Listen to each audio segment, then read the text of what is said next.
Hi friends, thanks for watching my first video and subscribing it. Those who haven't done yet, can you please subscribe it and share with your friends and family so that we all can get benefited from this. I also get encouragement out of that and it motivates me to come up with new topics. A few days back, I was traveling from my workplace to Toronto. I travel for my work. So it's my routine affair. And then sometimes I get pissed off with the flight cancellations and all that. And that day, same thing happened. I got an email saying that my flight got cancelled because of the mechanical chain maintenance. But however, within half an hour, I got email saying that I got rebooked on the another flight. I went to airport and boarded the flight, and to my surprise, the flight was executive class. All seats in that flight was executive class. It was like a chartered flight. However, I landed in Toronto, and as my practice goes, I booked Uber and went on the designated spot, but I couldn't see my driver over there. And I saw he's standing in wrong queue. So I went there and I told him, boss, you're standing in wrong queue. You're not supposed to stand here. This lane is meant for buses, not for the Uber. However, he said sorry, and suddenly I saw that one of the guy is marching towards him and saying that what the f you're doing here? This is for the buses. He was a bus driver, so I told him calm down, and the Uber driver said sorry to him. But then I thought he said what the f you're doing here. So this is a very common phrase we are using nowadays. So I said why not to take this subject, use this f famous f word and point out what are the F words of stress. So here I'm going. My first F word for stress is fight. That's the response. That's the response where person likes to fight with the stressor aggressively and overcome to control it. This happens when person thinks that he is capable to overcome the stressor. He has that power. He can easily go and take control of it. So, what are the signs of stress response where people show that fight response? So, you can easily see when person is intensely angry, or he's clenching his jaws, or grinding teeth, or trying to fist someone, or feels like punching, stare at people, or screaming at them. Like crying with anger is also the fight response, or stomping feet, as a matter of fact, is very prominent sign of uh, fight response for the stressor. Another F word for that is flight. What happens when people show the flight response? When people think that, okay, I cannot overcome this, I do not have the capability to take over or take control that stressor. So what they do that time? They just run away from that problem. They just run away from that stressor. They have option not to fight with that, but just to get away from that so they can avoid the confrontation. So what are the signs of that? Their eyes get dilated. They get tense. They get trapped feeling. They get numbness. They get restlessness. So they know that now in this situation, I cannot fight. So only option for me is to run away from the stressor. And that's what they do. Third F word is freeze. So what is that? The response where a person feels that both fight or flight responses are not available with the person. So in that condition, they just freezes. So you must have seen most of the time when we go on stage, the people who are having public fear of facing public, like most of the time it is public speaking or performing on a stage or suddenly giving introduction in the public meetings, you get freeze. You don't know what to do. You just blank out. Those are the signs. You feel cold.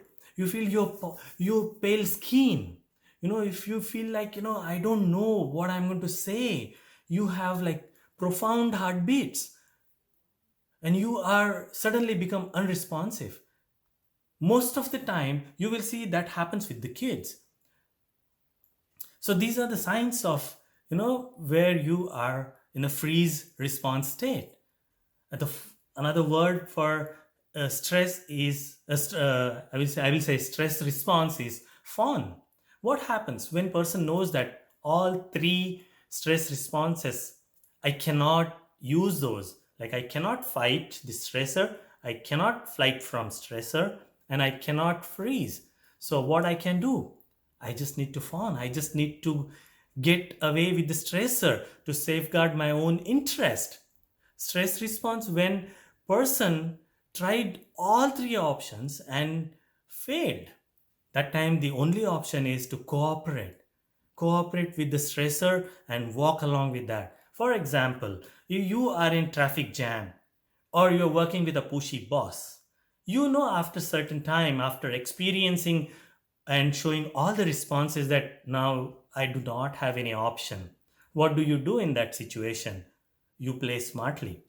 You just go along with your pushy boss, or you just go along with the flow of traffic. That's what the fawn response. And what are the signs, sir? You do not oppose to the stressor or follow and comply with the stressor. No more hassle. So these are the prime responses for the stress. So those four F words. And another one is friend. As I told in my first video also, that stress is our friend. Why stress is our friend?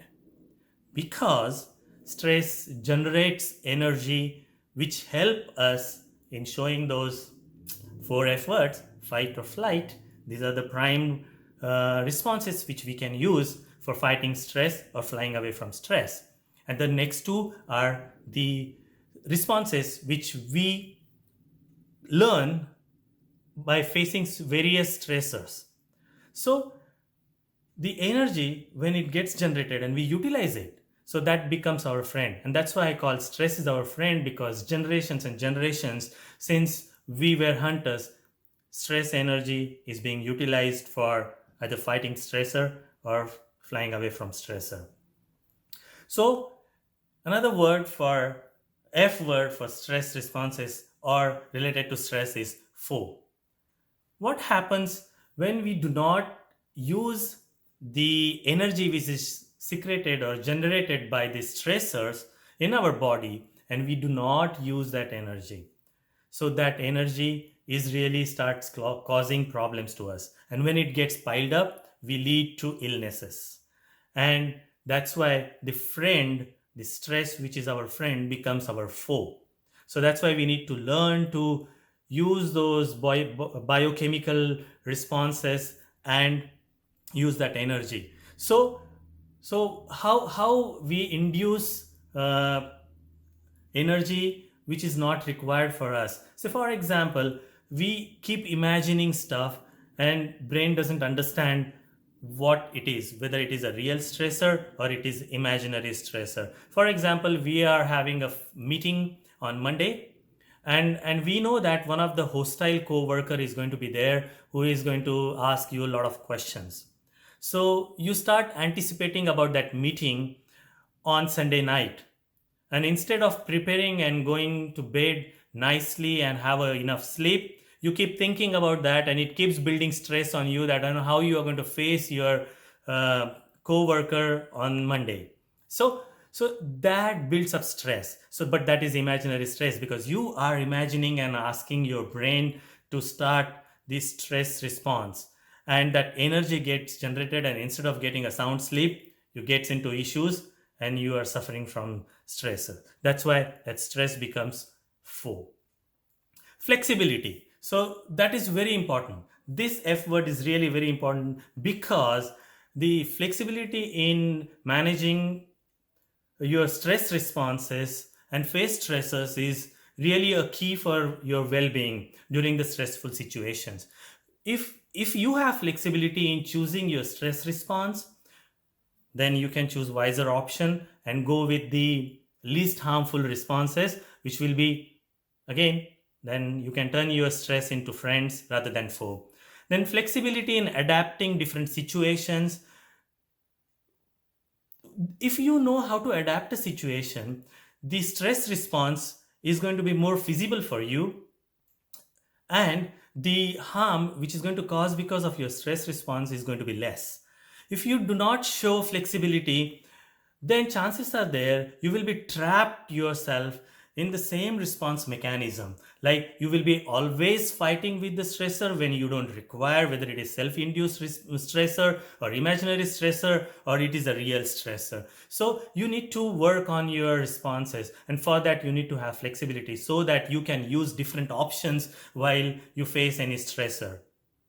So next one is foundation, because what happens, your responses are based on your personality, your social conditioning, your intelligence, your emotional quotient, your self-care or your wellness or your self-image, how you imagine your self-portrait, how you think you are. All those things are combined together called foundation. So that is the foundation for building your stress responses. Another thing is like responsibilities and choices. Many people overcommit about their responsibilities in work environments or at home. You think that, without your opinion or without you taking part, the work will not get done. That's not really true. You really need to shoulder your responsibilities to others, delegate them, don't micromanage. So your perception about your responsibilities and the choices really matters, how you are going to respond to these stressors. Your beliefs about self and the world. Again, many people think that, I'm indispensable. That's not like that. So think about your belief system, your cultural experiences. Now we live in multicultural society, we need to be flexible. Again, another F word which we discussed. So build your foundation so you can change those foundation stones and build your personality and your responses so that the stress will harm you less than what it's harming you now. Then again, what are your learning experiences? Keep learning, keep introducing new challenges, keep practicing new stress responses. So combination of different responses, you will learn more about your own stresses and how it helps you or it affects you. And at the end, again, I'm Jitendra from Stress Resilience Center, and please subscribe my channel and share with your family members and friends so we all can get benefited. And as I always say, cultivate good habits and hobbies, those will help you. Thank you.